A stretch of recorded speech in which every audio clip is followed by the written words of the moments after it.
नमस्कार मु जितेंद्र आपण मानक स्वागत करुच्ची दैनिक न्यूज ओडिया चैनल को। तो आज सारा दिन कौन सब बछा बछा और टॉप न्यूज गुड़िक रही चलते संपूर्ण भिडियो जानी नवा।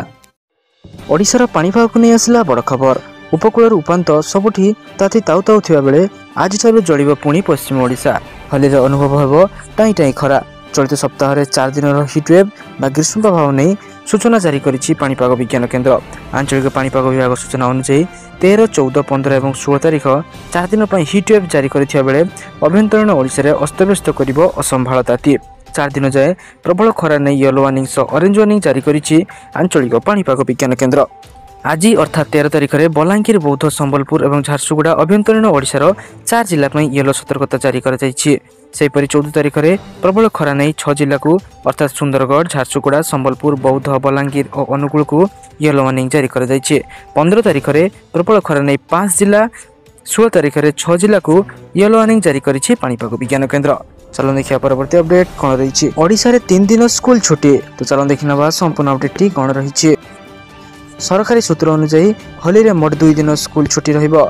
रविवार को मिसाइले मोट 3 दिन लगातार छुट्टी पड़ुछि, जहाकु नै छात्र छात्री मन में खुशीर लहरी खेली जाउछि। 14 तारिख दिन दोल पूर्णिमा पड़ुछि एवं 15 तारिख रंग खेल पड़ुथिबारु 2 दिन सरकारी छुट्टी घोषणा करा जाइछि। अन्यपटे 16 तारिख रविवार पड़ुथिबारु मोट लगातार 3 दिन छुट्टी रखाजिबे। एही 3 दिन स्कूल छुट्टी पड़ुथिबारु पिलांक मन में खुशीर लहरी खेली जाइछि। रंगर पर्व होली को बेस धूमधाम रे पालन करिवे सह छुट्टी दिन को उपभोग करिवे पिला माने। सारा देश रे होली एक गणपर्व, एहाकु सारा देशवासी बेस धूमधाम रे मध्ये पालन करिथांती। तेबे देशर अधिकांश राज्य में होली 4 दिन सरकारी छुट्टी घोषणा करा जाइछि। चलो देखिए परवर्ती अपडेट कौन रही। आलू दर को नहीं आसला बड़ खबर। एवं राज्य में आलू दर तलमुआ हेउनथिबारु एहाकु नै समस्त प्रचेष्टा जारी रखिछि सरकार। एथिपाई नाफेड जरिया आलू आनी केजी पिछा 30 टंका दर राज्यवासी को जगाई देबा पई कहिथिले जोगाण मंत्री। एहा परे नाफेड जरिया आलू आसी राजधानी रे पहुंची जाइछि। भुवनेश्वर अतिरिक्त जिलापालक ऑफिस निकट राजधानी प्राय 100 जन डीलर को एही आलू जगाइछि जोगाण विभाग। एथिरे भुवनेश्वर 3 केजी आलू 100 टंका रे मिलिबो। प्रति परिवार पिछा 3 किलो आलू जगाई देबाकू निष्पत्ति ने जाइछि।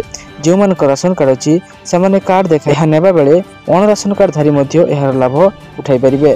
तेबे एने विभागीय मंत्री कृष्णचंद्र पात्र कहते नाफेड माध्यम आलू किनिबा सह लोकंकु 30 टंका दर रे आलू दियाजिबो।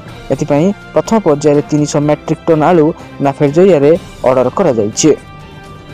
चलो देखिए परवर्ती अपडेट कौन रही। मुंड नेउछि मो बस जनित दुर्घटना को नहीं गृह रे उद्वेग देखा देइछि।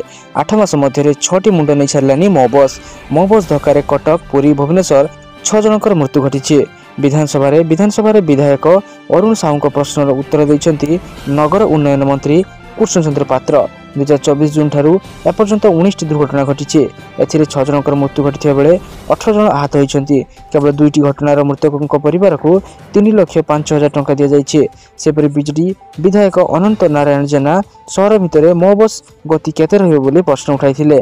यार उत्तर रे नगर उन्नयन मंत्री कहिथिले भुवनेश्वर महानगर निगम और यार आखपाख अंचल रे क्रूट द्वारा 375टी बस चलाचल करुछि। इलेक्ट्रिक बस पई शहर भितर घंटा प्रति वेग 35 किलोमीटर होइथिया बेले डीजेल बस पई 40 किलोमीटर घंटा प्रति वेग रखा जाइछि। या सह जातीय राजपथ रे चलुवा 16टी बस पई 50 किलोमीटर प्रति घंटा रे चलिया पई धार्य करा जाइछि। तो चलो देखिया परवर्ती अपडेट कौन रही। राशन कार्ड को नहीं आसला 2टी बड़ खबर। चलो देखना खबर गुड़िक कौन रही। राशन कार्ड रे ई-केवाईसी प्रक्रिया शेष हो जाइछि। तेबे गृह रे उठिछि भूत राशन कार्ड धारी प्रसंग।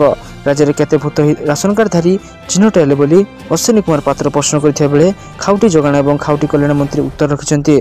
कृष्णचंद्र पात्र कहिछन्ति ई-केवाईसी परे पात पड़िले 84,757 जन हिताधिकारी। एपर्यंत 22,293 अयोग्य राशन कार्ड धारी चिन्हट होइछि। मंत्री आहरी मध्ये कहिछन्ति जे नुआ राशन कार्ड आसिया परे जांच करा जाई 2,000 अधिक अयोग्य हिताधिकारी चिन्हट करा जाइछि। कटक जिले में सर्वाधिक भूत राशन कार्ड धारी चिन्हट होइछि। एवं अन्यपटे वर्तमान सरकार पुनः राशन कार्ड माध्यम रे गहम जोगाण पई व्यवस्था करिवे कि नाही, जदि हां तेबे एही गहम बंटन सरकार राशन कार्ड माध्यम रे केबे बंटन हेबो बोली प्रश्न करिथिले मंत्री। एहार उत्तर रे मंत्री सूचना प्रदान करथिले केंद्र सरकार 2024 अक्टोबर मासरू खाउटी मानकू उभय चाउल एवं गहम जगाई देबा पई आबंटन पत्र जारी करथिले। भारतीय खाद्य निगमरू गहम उठाण करिया पई आवश्यक परिवहन व्यवस्था स्थिरीकृत होई नथिबारु केंद्र सरकार को अवगत कराई गहमर बंटन प्रक्रिया को स्थगित रखी हिताधिकारी को 100% चाउल बंटन करा जाउछि। इतिमध्ये केंद्र सरकार 2025 मार्च मासठारु खाउटी मानकु संपूर्ण चाउल जोगाई देबा पई आबंटन पत्र जारी करछन्ति। राज्य सरकार गहम उठाण पई समस्त जिल्ला रे परिवहन व्यवस्था स्थिरीकृत हेबा परे एने केंद्र सरकार को अवगत कराइबे। चलन देखिया परवर्ती अपडेट कोन रहिछि। आसिला सरकार को नुआ स्कीम एणिकी महिला मानकु मिलिबो लाख टंका। साधारण महिलारू लक्षपति दीदी विजयलक्ष्मी साहू एवं शकुंतला मुदुले कटक जिल्ला बांकी दमपड़ार विजयलक्ष्मी साहू सरकार देइथिबा लक्षपति दीदीर परिचय देई बेस खुशी अछंती। मांडियर प्रस्तुत विभिन्न सामग्री प्रस्तुत और बिक्री करी से एबे लक्षपति होइछंती। कटक कोरापुट केन्दुझर आदि जिल्ला रे एबे तांको प्रस्तुत सामग्री मध्ये बिक्री करा जाउछि। निचे लक्षपति होइछंती सेथिरे आउ 20 जनकु ए योजना रे शामिल करिया को मध्ये लक्ष्य रखिछंती। एही होउछंती शकुंतला मुदुली टेराकोट उत्पाद करी से भी पालिछंती लक्षपति दीदी। टेराकोट चा पत्र प्रस्तुत करी विभिन्न रेल स्टेशन को जोगाई लक्षपति होई परिछंती। से तांको उत्पाद को पल्लीरू दिल्ली पहुंचाइबा लक्ष्य रखा जाइछि। ग्रामांचल महिला को आर्थिक सशस्त्र करिया पई केंद्र सरकार आरंभ करथिले लक्षपति दीदी योजना। आउ एही योजना महिला मानक आर्थिक दृष्टि सशक्त और स्वावलंबी करुछि। उद्योगी सहायता और विभिन्न आय वृद्धिकारी योजना रे पाउछंती सुफल। केवल कटक जिल्ला रे 91,000 रु अधिक महिला को लक्षपति दीदी सृष्टि करिबार योजना रखिछंती राज्य सरकार। एबे सुधा जिल्ला रे 36,000 रु अधिक महिला लक्षपति दीदी होई सारिछंती। ओडिशा जीवन जीविका मिशन जरिया रे सेमानंकु आर्थिक अंतर्भुक्तिकरण करिबा उद्योगी सहायता प्रदान करिबा सह सरकारक विभिन्न आयकारी योजना रे शामिल करिबा को लक्ष्य रखा जाइछि। मंगलवार कटक जवाहरलाल नेहरू इंडोर स्टेडियम रे जिला प्रशासन पक्षरु जिला स्तरीय लक्षपति दीदी कर्मशाला अनुष्ठित होइथिला। पाखापाखि 3,000 रु अधिक महिला एथिरे जोग दैथिले। लक्ष्य रहिथिला सेमानकु किबळे प्रोत्साहित करिबा सह प्रति परिवार जणे लक्षपति दीदी सृष्टि करिबा। तो लक्षपति दीदी विषय अधिक जानिया पई निकटस्थ जनसेवा केंद्र को जाई जानि परिबे। चलन देखिया परवर्ती अपडेट कोन रहिछि। सरकारक बड़ निष्पत्ति प्रति पंचायत खोलिबो आरआई ऑफिस। चलन देखिनबा संपूर्ण अपडेट टी कोन रहिछि। विधानसभा राजस्व मंत्री पुजारी कहिथिले राजस्व विभाग बजेट 2000 कोटी टंका ठारू कम होइथिले भी ए विभाग सरकारी budget खर्चर मूलदुआ।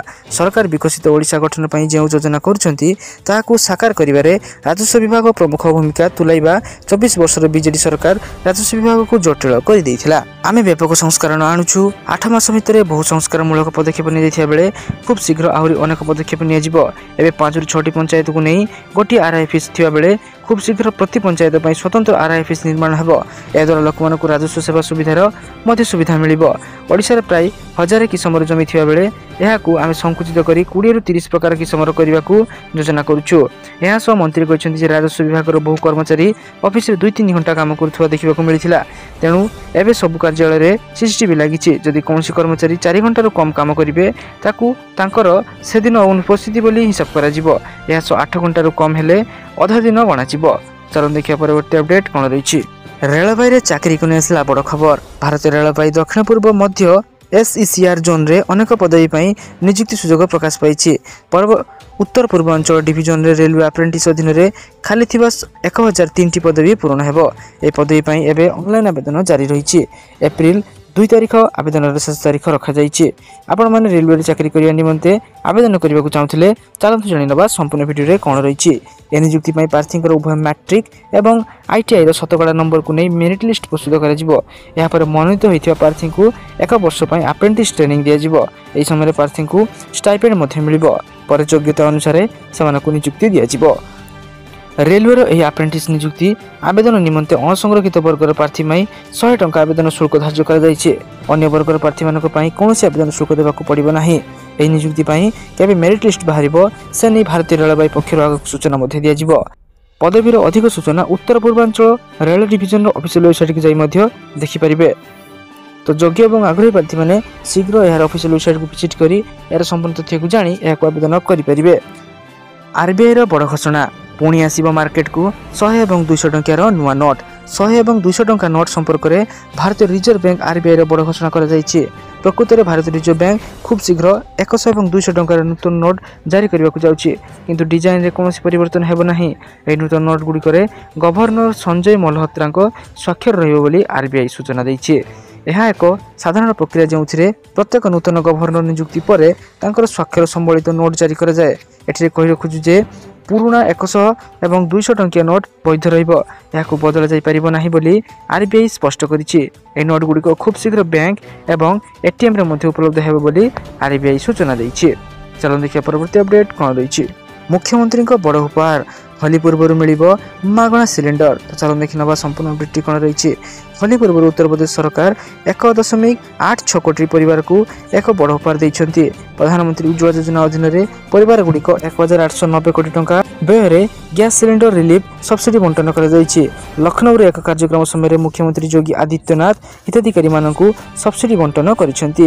Social media site x-ray ଏକ ପୋଷ୍ଟ ମାଧ୍ୟମରେ ସିଏମ୍ ଯୋଗୀ ଲେଖିଛନ୍ତି, ପ୍ରଧାନମନ୍ତ୍ରୀ ଉଜ୍ଜ୍ୱଳା ଯୋଜନା ଅଧୀନରେ 1,890 କୋଟି ଟଙ୍କା ସହିତ ଉତ୍ତରପ୍ରଦେଶରେ 1.86 କୋଟି ଯୋଗ୍ୟ ପରିବାରକୁ ଗ୍ୟାସ୍ ସିଲିଣ୍ଡର ରିଲିଫ୍ ସବସିଡି ବଣ୍ଟନ କରିଛନ୍ତି।